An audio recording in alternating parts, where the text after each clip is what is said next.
তো এই দেখো আলুগুলো আগে প্রেশার কুকারে আমি ৩টে সিটি দিয়ে নিয়েছিলাম। আর এই যে দেখো আলুগুলো কিন্তু মানে পুরো সেদ্ধ হয়নি। মানে ওই ধরো 65% সেদ্ধ হয়েছে। আর এদিকে সমস্ত কিছু একটু টুকটুক, টুকটুক করে গুছিয়েও রেখেছি আশপাশ থেকে। এই যে একটু পেঁয়াজ কুড়িয়ে রেখেছি। তো এরকমই। আর এই যে ধনেপাতা একটু দেবো বলে একটু গুছিয়ে গাছিয়ে রেখেছি। যে যাতে আমার একটু সুবিধে হয়। আর এদিকে হচ্ছে আলুগুলোকে সুন্দর করে আমি রেডি করেছি। আর এদিকে গরম মশলা, জিরে, শুকনো লঙ্কা, ধনে আর একটু তেজপাতা, এটা হচ্ছে আমি সুন্দর করে শুকনো কড়াতে একটুখানি ভেজে নেব। ভেজে একটু নামিয়ে নেব। জানো তো এই মশলাটা না আলুর দমে নামানোর সময় দিলে খুব ভালো লাগে। আলুর দম, পটলের তরকারি, এঁচোড়ের তরকারি, যারা হচ্ছে নিরামিষ খায় তারা কিন্তু এরকমভাবে দেয়, জানো তো খুব ভালো লাগে। এটা আমি শিখেছিলাম। তো যাই হোক, এবার হচ্ছে তেলের মধ্যে হলুদ আর লবণ দিয়ে দিলাম। দিয়ে এবার হচ্ছে আলুগুলোকে ভেজে নেব। আর আলুগুলো যেহেতু একটু সাইজ বড় ছিল তাই মাঝখান থেকে কেটে নিয়েছি। তবে ছোট আলু হলে আরও ভালো লাগে দেখতে, বলো। তো শীতের আলু তো টেস্ট তো দেখো ছোট আর বড় সবই একই হবে, টেস্ট স্বাভাবিক। কিন্তু তাও ছোট আলুর দমের একটা দেখার মজাই আলাদা। তো যাই হোক, আমি তো এই সাইজটাই আলু পেয়েছি তো নিয়ে নিয়েছি। আর এইদিকে দেখো সমস্ত ছড়িয়ে ছিটিয়ে একাকার করেছি। আর উকি ঝুঁকি মারছে বাঁধাকপি, ওটা ভাবছি কি একটু বাঁধাকপির লাস্টে একটুখানি বড়া ভেজে নেব। আর এই যে আলুটা হলুদ আর লবণ দিয়ে লাল লাল করে ভেজে নামিয়ে নিলাম। এবার তেলে দিয়ে দেবো পেঁয়াজ কুচি। আর একটা মাঝারি সাইজের পেঁয়াজ দিয়েছি। খুব একটা বড় পেঁয়াজ দেওয়ার দরকার নেই, আর বেশিও দেওয়ার দরকার নেই। কেন কি জানো তো, আলুর দমের আলুটা কিন্তু একটু গ্রেভি গ্রেভি ব্যাপারটা চলেই আসে, তাই পেঁয়াজ টিয়াজ দিলে আরও বেশি ঘন হয়, তাই খেতে ভালো লাগে না আর দেখতেও ভালো লাগে না। তো এই দেখো এবার এখানে হচ্ছে আমি রসুন আর আদা বেটেছি। আর ওই যে মশলাটা ভেজে রেখেছিলাম ওটা বেটেছি, তো তাই ওটার মধ্যেই বেটেছি, তার জন্য একটু লাল লাল লাগছে দেখতে, আর কিছুই না।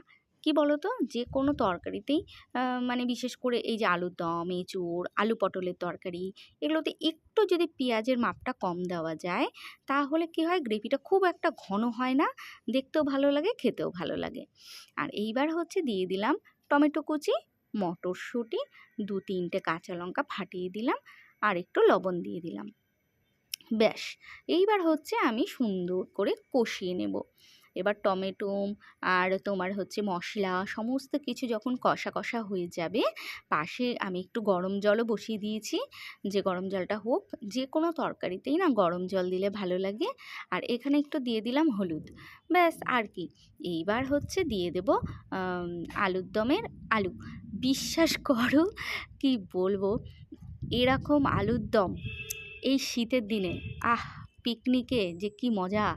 লুচি দিয়ে খাও, পরোটা দিয়ে খাও, বা কি বলবো, মানে বিশ্বাস করো এরকম আলুর দম হলে কিন্তু আমার পিকনিকের কথাই মনে পড়ে, সত্যি কথা বলতে। আর খুব মিসও করি। ছোটোবেলায় যে কত পিকনিক করেছি সে আর কি বলবো। তো গরম জলটা ঢেলে দিলাম। দিয়ে এবার হচ্ছে একটুখানি ফুটতে দেব। আর কী বলো তো, ৫ টাকার পিকনিক কি তোমরা কোনো দিন করেছো? আমরা করেছি ৫ টাকার পিকনিক, ১০ টাকার পিকনিক। ঘরের থেকে চাল, ডাল, আলু, তেল সব নিয়ে যেতাম, শুধু দোকান থেকে ডিমটা কেনার থাকতো। আর খুব সবাই মিলে, পাড়ার আশেপাশে সবাই মিলে খুব মানে করতাম, জানো তো। কখনো ডিম পিকনিক, কখনো বাঁধাকপি টমেটোর ডাল, এসবের পিকনিক। মানে কী বলো তো, খুব মিস করি, ভীষণভাবে মিস করি সেই ছোট্ট মানে ছোটোবেলাটা। আর এই যে শীতের দুপুরে এরকম আলুর দম আর ভাতের সাথে যে কি ভালো লাগে। আর এখানে হচ্ছে বেসন, চালের গুঁড়ো, পেঁয়াজ কুচি, বাঁধাকপি কুচি, হলুদ, ধনেপাতা, কাঁচা লঙ্কা সমস্ত কিছু ভালো করে মেখে নেব। মেখে ছোট ছোট করে ভাবছি একটু বড়া বানাবো। আর কেন কি জানো তো, এই শীতের মধ্যে না এখনও পর্যন্ত না এই বাঁধাকপির যে বড়াটা করিনি, এখনও পর্যন্ত করা হয়নি। ওই যে বললাম সবারই তো এখন গ্যাসের সমস্যা, গ্যাসের প্রবলেম, খেয়ে খেয়ে সেরকম একটা হজমও করতে পারি না। তো ওই জন্য কি আর খাবো।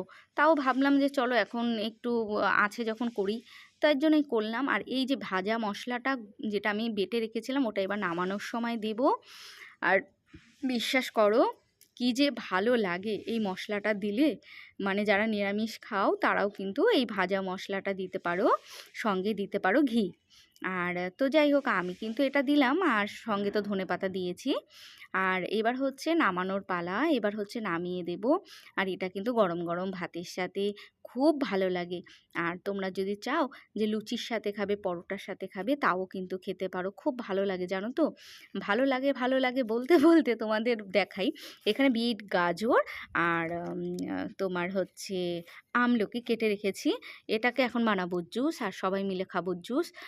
কারণ সকালবেলা আমি মাঝে মধ্যেই মানে সপ্তাহে চেষ্টা করি ৩ দিন এটা বানাতে, আর ৩ দিন বানিয়ে এটা খেতে।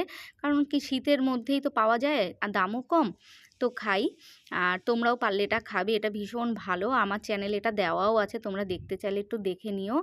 আর তোমরা আমার পাশে থেকো, পাশে থেকে তোমরা কিন্তু অবশ্যই যদি তোমাদের ভালো লাগে আমাকে লাইক করো, কমেন্ট করো। আর এই যে বাঁধাকপিটা আমি সব রেডি করে রেখেছি, খাওয়ার সময় ভেজে নেব।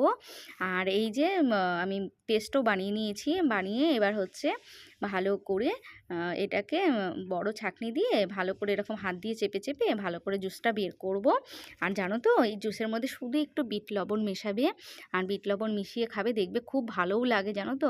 প্রথমে তো ভাবতাম ভালো লাগে না, কিন্তু না গো, সত্যি ভীষণ ভালো লাগে। আর এদিকে দেখো ছড়িয়ে ছিটিয়ে একাকার করে ফেলেছি সব, আর জুসটাও রেডি করেছি। আমার দেখো অনেকটাই জুস হয়েছে। আমি কিন্তু প্রায় 2 গ্লাস জলও অ্যাড করেছিলাম জানো তো। তো যাই হোক, আজকে এখানেই শেষ করছি। সবাই খুব ভালো থেকো।